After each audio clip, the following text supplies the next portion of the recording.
에베소서 1장 19절부터 23절까지 말씀입니다. 이 계시의 말씀을 제가 받들어 읽어드릴 때 살아계신 주님의 음성을 들으실 수 있기를 바랍니다. 그의 힘의 위력으로 역사하심을 따라 믿는 우리에게 베푸신 능력의 지극히 크심이 어떠한 것을 너희로 알게 하시기를 구하노라.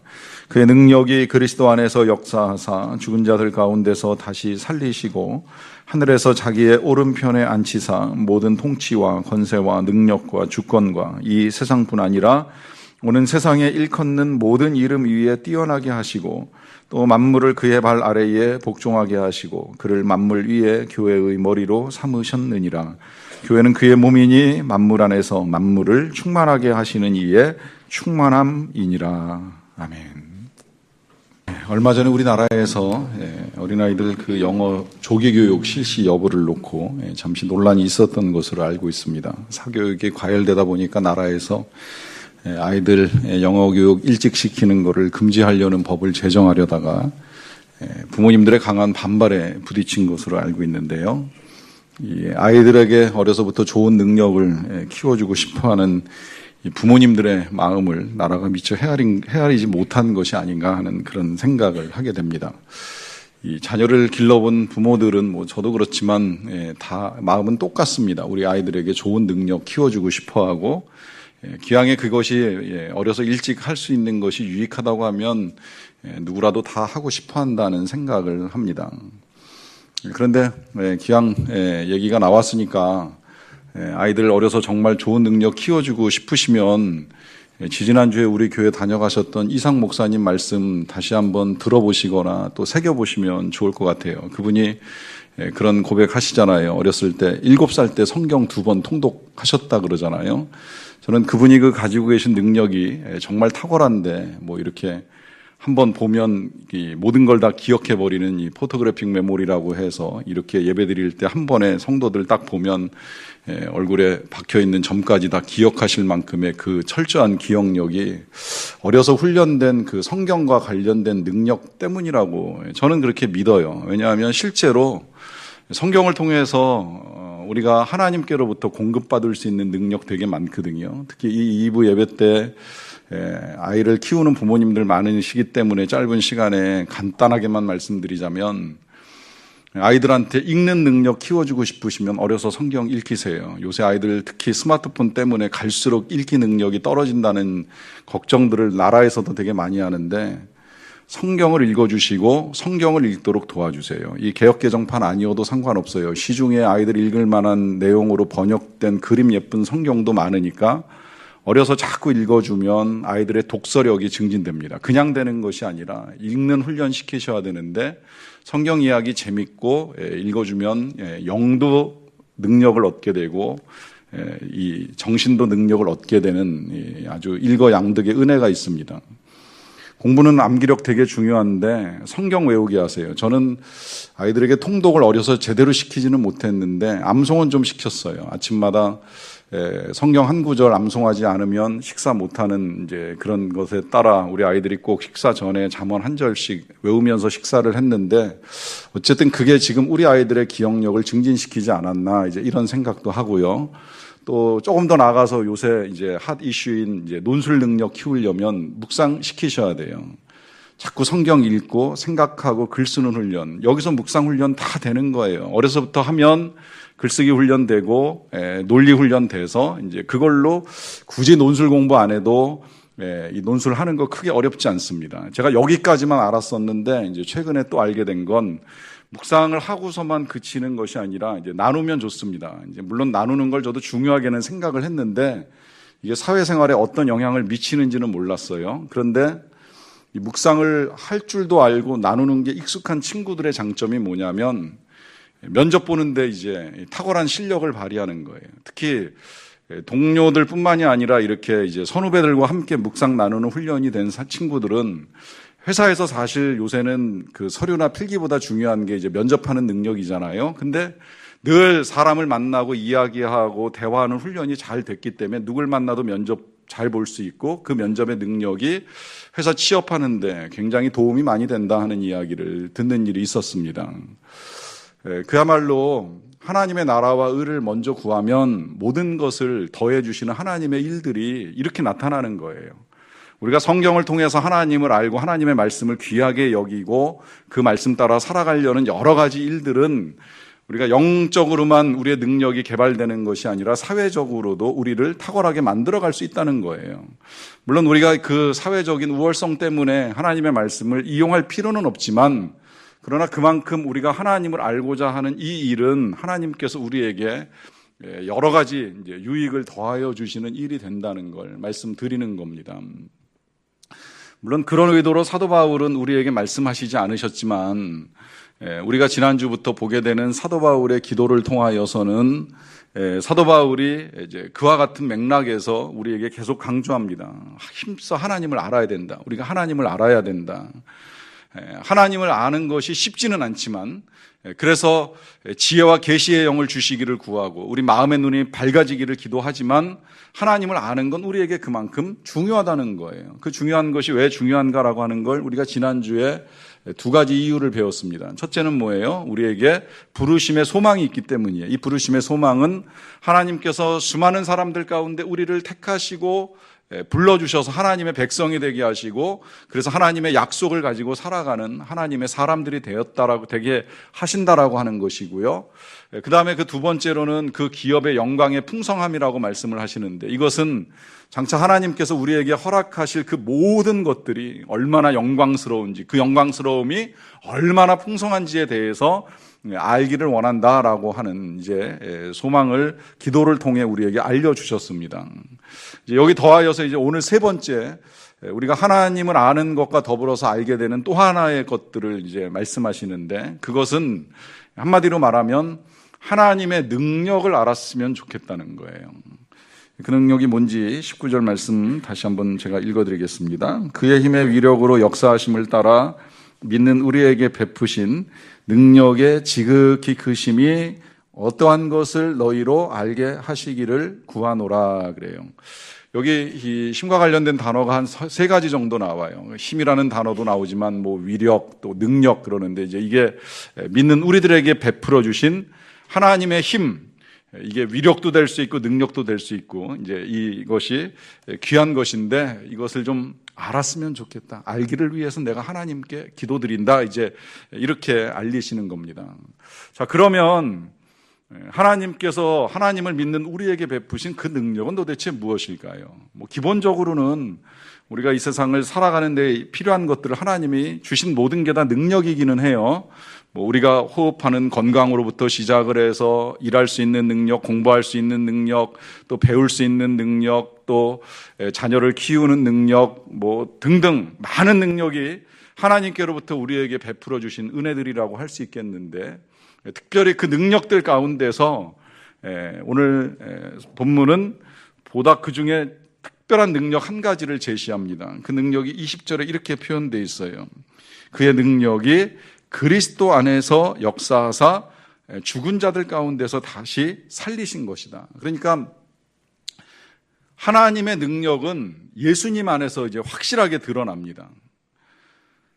그러니까 우리가 하나님을 잘 모르면 예수님만 잘 알아도 하나님을 알 수 있다는 거예요. 우리 예수님이 하나님의 아들이신 걸 인정할 수밖에 없는 건 예수님 안에 하나님이 가지고 계신 모든 능력이 다 나타났어요. 사람을 고치는 능력 예수님 안에서 나타났습니다. 또 귀신을 쫓아내는 능력 하나님이 하실 수 있는 일인데 예수님이 그걸 보여주시고 우리에게도 그 능력을 나누어 주시기도 하셨어요. 이 능력뿐만 아니라 무리를 걸어가는 능력이라든지 파도를 가라앉히는 능력이라든지 한꺼번에 수많은 사람들을 먹이는 능력이라든지 심지어 죽었던 사람을 다시 살려내는 능력, 그것도 장례가 다 끝나고 무덤 속에 들어간 사람까지라도 끌어낼 수 있는 정말 하나님만이 하실 수 있는 그 능력을 예수 그리스도를 통해서 다 보여주신 겁니다. 그러니까 이 능력이 그리스도 안에서 나타나셨다라고 하는 거죠. 하나님의 그 힘의 위대함이 예수님 안에서 다 보인 거예요. 그런데 오늘 본문은 보시면 그의 능력이 그리스도 안에서만 역사하신 것이 아니라 죽은 자들 가운데서 다시 살리셨다라고 표현을 하는데, 이 말은 다른 사람들을 예수님이 살리시기도 했지만 예수님 자신이 하나님의 능력으로 살아나는 것까지 보여주셨다는 거예요. 생각해보면 예수님이 겪으신 일이 얼마나 처절합니까? 예수님은 완전한 패배자였어요. 누구 한 사람 예수님 편에서 예수님을 옹호하거나 지지하는 사람이 없었습니다. 우리 예수님이 마지막 고난을 받으실 때에는 홀로 많은 사람들과 맞서서 싸우셔야 되는 일이 있으셨고, 사실 그 싸움은 싸움이 아니라 일방적으로 패배처럼 보이는 재판이었죠. 그리고 형벌이었습니다. 그리고 그 형벌 때문에 수치도 당하시고 모욕도 당하시고 또 고난도 당하시고 죽임도 당하시고 무덤으로 들어가셨어요. 여기까지 보면 완전한 패배자예요. 실패한 인생이에요. 그런데 거기서 끝난 것이 아니라 하나님의 능력이 이 예수님 안에서 어떻게 나타나느냐 하면 그 죽었던 예수님을 살려내시는 것으로 나타납니다. 그러다 보니까 이 예수님을, 그 다시 살아나신 예수님을 만나게 된 제자들이 그 사실을 경험하고 나서 완전히 달라지잖아요. 예수님 안에서 본 거예요. 사람을 살리는 부활의 능력이 하나님께 있다는 걸 알게 된 거예요. 그러니까 자신들의 죽음을 두려워하지 않고 나가서 그 다음에 전하잖아요. 예수님을 죽인 사람들한테 말하잖아요. 유대인들을 향해서 말해요. 너희들이 못 박아 십자가에 죽게 한 그 예수를 하나님이 살리셨다. 살리셔서 우리의 주와 구세주가 되게 하셨다. 우리의 왕과 우리의 구원자가 되게 하셨다고 담대하게 선포하는 일을 하게 됩니다. 이것이 예수님 안에 나타난 하나님의 능력이에요. 이 능력이 여기서만 그치는 것이 아니라 그 20절을 다시 보시게 되면 죽은 자들 가운데서 다시 살리시고 하늘에서 자기의 오른편에 앉히셨다 그래요. 이 오른편에 앉히셨다라고 하는 건 여러 가지 의미가 있는데요. 그 첫째는 무엇이냐면 예수님이 죽었다가 다시 살아난 것으로 끝난 것이 아니라 영원히 살아계신다라고 하는 의미입니다. 여러분, 사람이 죽었다가 살아나는 것이 중요한 것이 아니라 영원히 사는 게 중요한 거 아시죠? 우리 예수님이 요한복음에서 나사로를 살리실 때 보면 살리시기 전에 하시는 말씀 중에 이런 말씀 하시잖아요. 요한복음 그 11장 25절 26절 보시면 이렇게 말씀하시죠. 나는 부활이요 생명이니 나를 믿는 자는 죽어도 살겠고 무릇 살아서 나를 믿는 자는 영원히 죽지 아니하리라 하는 말씀을 하세요. 그러니까 여기서 중요한 건 뭐냐면 죽었다가 살아나는 게 아니라 영원히 죽지 않는 게 중요합니다. 왜 그런지 아세요? 죽었다가 살아나기만 하면 또 죽어야 됩니다. 근데 이 또 죽는 게 힘들고 장례 치르는 게 고통인 거 아시죠? 제가 지난 주간에 장례를 치르지 않았습니까? 이 장례 치러보니까 오래간만에 한번 또 치르게 됐는데 역시 힘들어요. 일단 몸이 힘듭니다. 긴 시간 동안 잠 못 자고 빈소를 지켜야 되고 많은 사람을 만나야 되고 하는 여러 가지가 피곤합니다. 거기다가 비용 많이 들어가요. 사실 우리나라는 이 시스템이 잘 돼 있어가지고 그 많은 비용을 많은 사람들이 서로 조금씩 도와서 보존하고 해결할 수 있게 해주니까 이 장례를 치르는 것이지, 그렇지 않으면 알게 모르게 비용도 많이 들어가고 에너지도 많이 쏟아야 되는 이 장례가 힘든 겁니다. 뭐 그렇게 힘들어도 사실은 돌아가신 분이 살아나신다라고 하면 이건 굉장히 감사한 일인데, 살아나셨다라고 하더라도 영원히 살지 못하면 또 장례 치러야 되는 거예요. 그럼 또 슬픈 거예요. 또 힘든 거예요. 또 떠나보내는 아픔이 있는 거예요. 또 에너지를 쏟아야 되고 시간을 써야 되는 거예요. 그러니까 성경에서 다시 살아난 사람들은 많지만 이걸 좋다고만 말할 수는 없어요. 우리 예수님이 뭐 나인성 여인의 아들을 살려내시기도 하시고, 뭐 회당장 야이로의 딸을 살려내기도 하시고, 무덤 속에 들어갔던 나사로를 살려내기도 했지만 그 세 사람 결국은 다 또 장례 치렀어요. 살아있지 않아요. 이 세상에 살아남지 않았습니다. 중요한 건 다시 살아나는 것을 뛰어넘어서 영원히 살아야 되는데, 이 영원히 살아계신 분이 예수님이에요.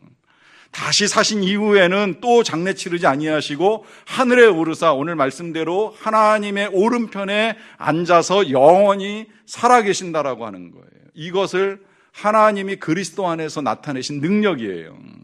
그리고 이 능력이 더 중요한 건 그렇게 하나님 오른편에 앉으신 우리 예수님이 그냥 하나님 오른편에 앉아 계시는 것만이 아니라는 거죠. 이제 거기서 또 하시는 일이 있는데 21절 말씀 보겠습니다. 모든 통치와 권세와 능력과 주권과 이 세상뿐 아니라 오는 세상에 일컫는 모든 이름 위에 뛰어나게 하셨다 그래요.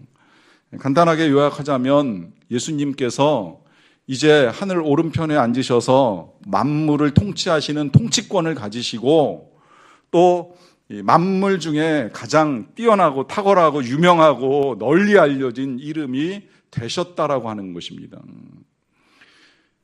그것도 그 누구보다도 강한 통치력과 그 누구보다도 유명한 이름을 가지고 계신 통치자이시라 하는 것입니다.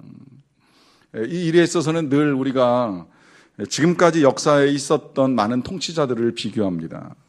한때 대단한 권세를 가지고 세상을 정복하고 통치하던 통치자들이 역사 속에 있습니다. 정말 많은 영토를 가진 왕도 있고 또 그 힘과 권세로 따지자 그러면 정말 말 한마디로 하늘에 나는 새도 떨어뜨릴 수 있지 않을까 할 정도의 권세를 가진 사람들이 있어요. 때로 그런 권세를 가진 사람들이 그 권세를 이용해서 자기가 사는 집을 이제 크게 짓기 위해서 애쓰고 욕심내는 일들도 봐서 오늘날 그런 건축물들이 이제 세상에 곳곳 남아있는 걸 우리가 보게 되는 일이 있는데요. 여러분, 그 놀라운 권세와 능력을 가졌던 통치자들 가운데 지금 살아 그 통치를 이어가는 사람 어디 있을까요? 하나도 없습니다. 아니 어쩌면 때때로 그런 통치의 권세를 이용해서 마치 영원히 세상을 다스릴 것처럼 보였던 사람들이 마지막에 몰락하고 세상을 떠나는 그 씁쓸한 결과들을 보게 되면 인간의 통치가 얼마나 보잘것없는가라고 하는 사실을 우리가 인정할 수밖에 없어요. 그러나 놀라운 건 주님의 통치는 영원합니다. 주님은 지금도 만물을 다스리고 계시고 우리는 그 통치를 인정할 수밖에 없습니다. 여러분, 우리가 우리의 주님의 통치를 인정하는 건 굉장히 중요합니다. 우리가 주님의 통치를 인정한다는 건 우리 예수님을 우리의 주인이요 왕으로 모신다는 일인데 그 통치 아래 우리가 굴복하지 아니하면 이 세상을 사는 동안에는 죄의 통치에 굴복하게 되어 있고요. 이 세상을 떠날 때는 진정한 통치자이신 예수님의 심판을 받기 때문입니다.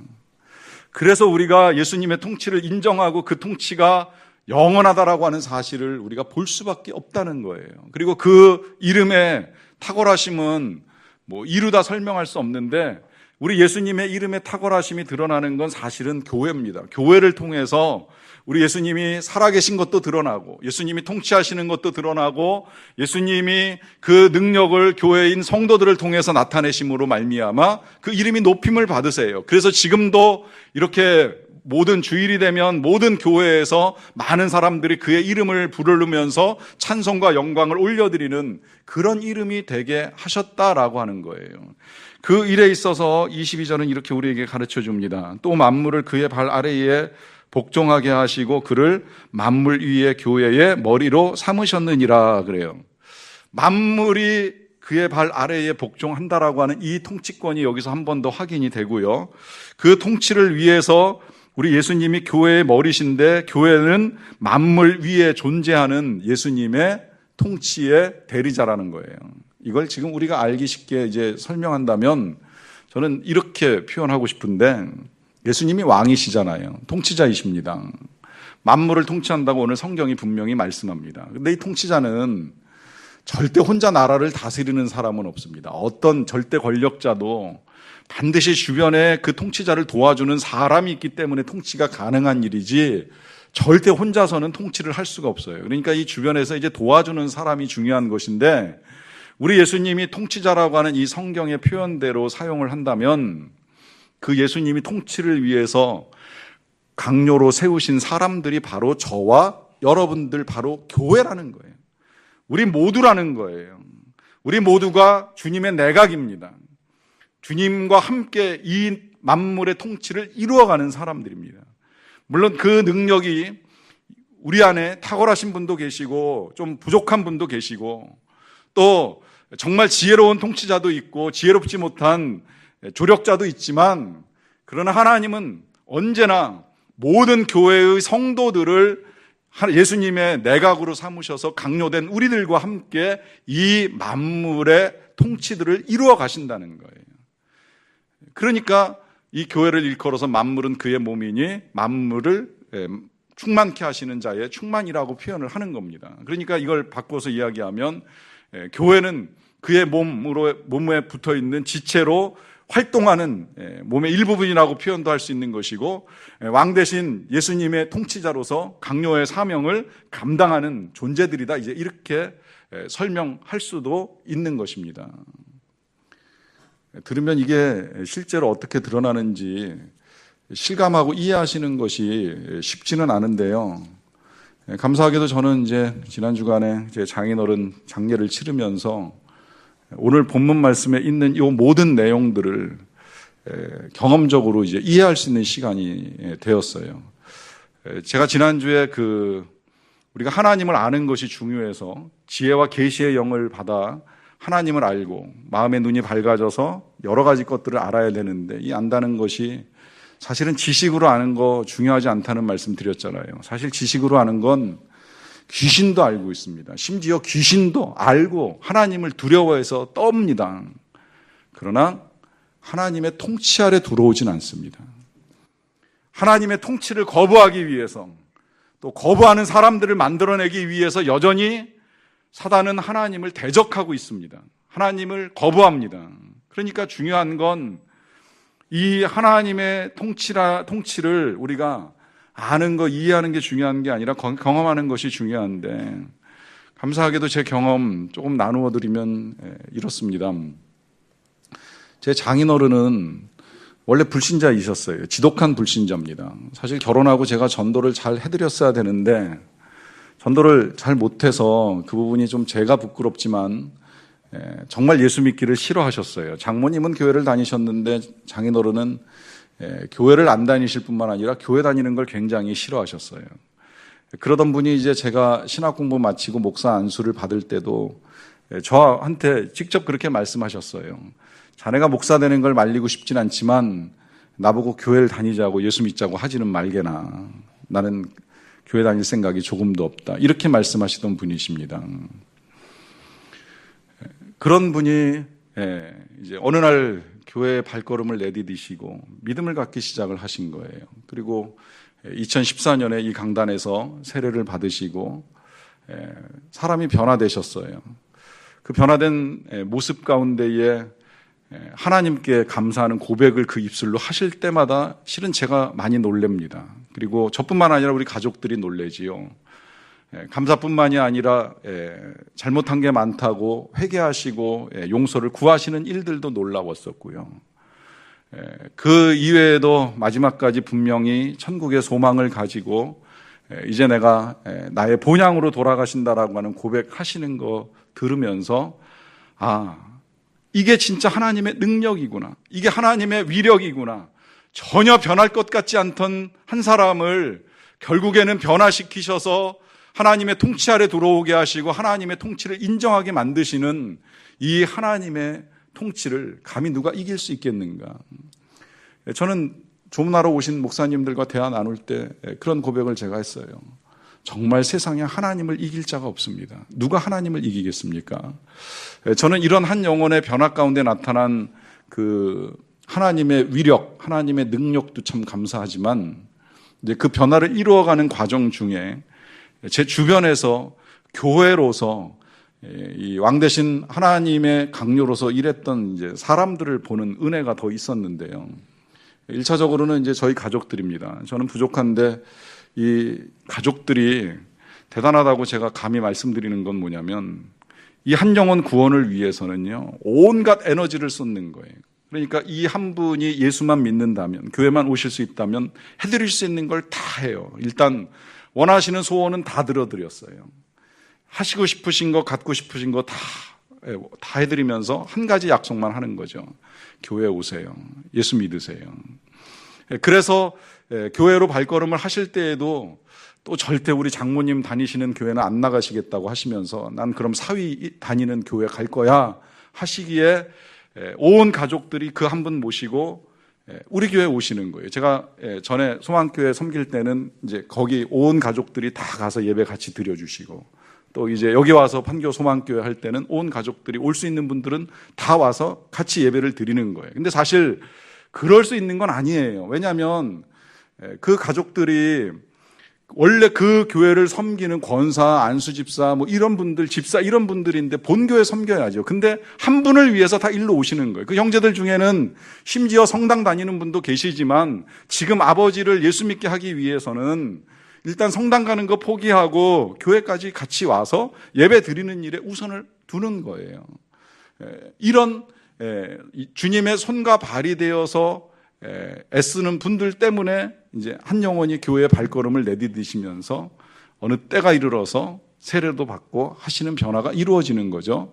여기서만 그치는 것이 아니라 우리 교회 오셨을 때에 저는 우리 교회 성도님들이 또 그 한 분을 대해 주시는 태도에 있어서도 많이 놀랐어요.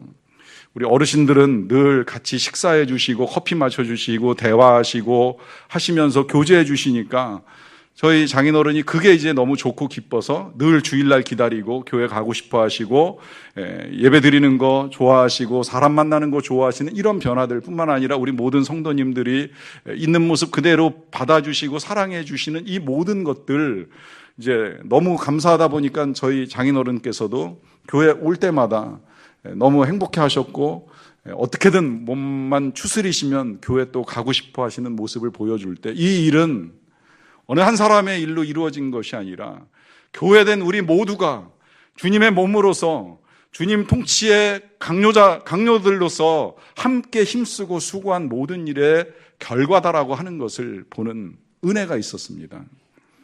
네, 하나님의 능력은 이렇게 교회를 통해서 나타납니다. 우리 한 사람 한 사람들을 통해서 나타납니다. 이 능력이 역사하시는 겁니다. 우리를 통해서 역사하시는 겁니다. 그런데 이 능력보다 더 놀라운 능력은 뭐냐면 그 하나님의 능력이 그 한 사람의 영혼을 구원해서 부활시키고 영원한 천국에 들어가게 하시는 일로 이루어진다는 거예요. 사실 이 일이 감사한 거죠. 우리 사람들의 수고와 도움도 한없이 감사하지만 저희 장인어른께서 이제 그렇게 예수를 믿게 돼서 이 세상을 떠나셨지만 그 영혼은 하나님의 나라에 육신은 흙으로 돌아가지만 그 몸이 우리 주님 다시 오실 때에 부활하여 거룩한 몸을 입게 될 이 놀라운 일을 이루어 주신 하나님의 은혜와 사랑이 감사한 겁니다. 이게 기가 막힌 능력인 거예요. 한 사람을 죽은 가운데서 살려내시는 부활의 능력, 부활시키실 뿐만 아니라 영원한 하나님의 생명을 주신 능력, 생명을 주실 뿐만 아니라 영원한 하나님의 나라에서 하나님 보좌 앞에서 살아갈 수 있는 그 은혜를 베풀어 주시는 능력, 이 능력의 지극히 크심이 어떠한 것을 우리로 알게 하시기를 원하시는 겁니다.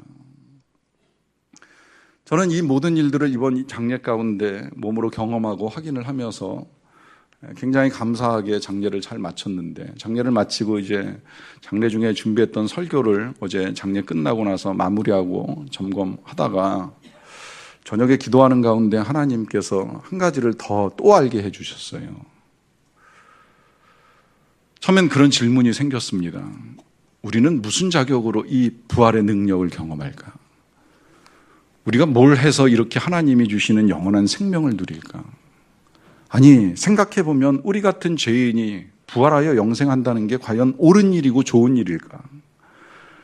죄 가운데 살다가 죄 가운데 인생을 떠나는 우리들이 영생한다면 이 세상이 더 엉망이 되는 건 아닌가? 천국은 분명히 거룩하고 귀한 곳인데 그 귀한 천국에 우리 같은 죄인이 들어간다면 천국이 오염되고 더러워져서 더 이상 천국이 안 되는 것은 아닌가 하는 질문이 생기는 겁니다. 그런데 그런 자격 없는 자들을 위해서 절대 그 은혜를 누릴 자격은 우리 중 누구도 절대 가지고 있지 못한데, 그런 우리를 위해서 부활도 허락하시고 영생도 허락하시고 천국도 허락하신 그 은혜는 딱 한 가지, 하나님의 사랑에서 기인된다는 것이에요. 그러니 우리 하나님께서 예수 그리스도를 통해서 나타내신 능력은 부활의 능력도 중요하고 영생의 능력도 중요하지만 하나님의 사랑의 능력 때문입니다. 우리는 이 세상을 살아가면서 우리 서로 간에 용납하기도 하지만 받아들이기가 어려운 사람도 있고, 사랑하지만 사랑하기가 힘든 사람도 있지만, 하나님은 조건 없이 사랑하시고 조건 없이 용납하시고 조건 없이 받아주심으로 누구라도 믿기만 하면 그 믿는 자들에게 능력과 사랑을 베푸셔서 죽은 자들 가운데서 살리시고 함께 하늘에 앉을 수 있는 은혜를 베풀어 주신다는 거죠. 이 사랑의 능력이 오늘 저와 여러분들에게, 그리고 여러분들이 기도하시는 그 구원의 대상에게 향하고 있습니다. 그 사랑 믿고 이 땅에서부터 영원토록 하나님과 함께 살아가는 저와 여러분들이 되시기를 간절히 축원합니다. 같이 기도하겠습니다.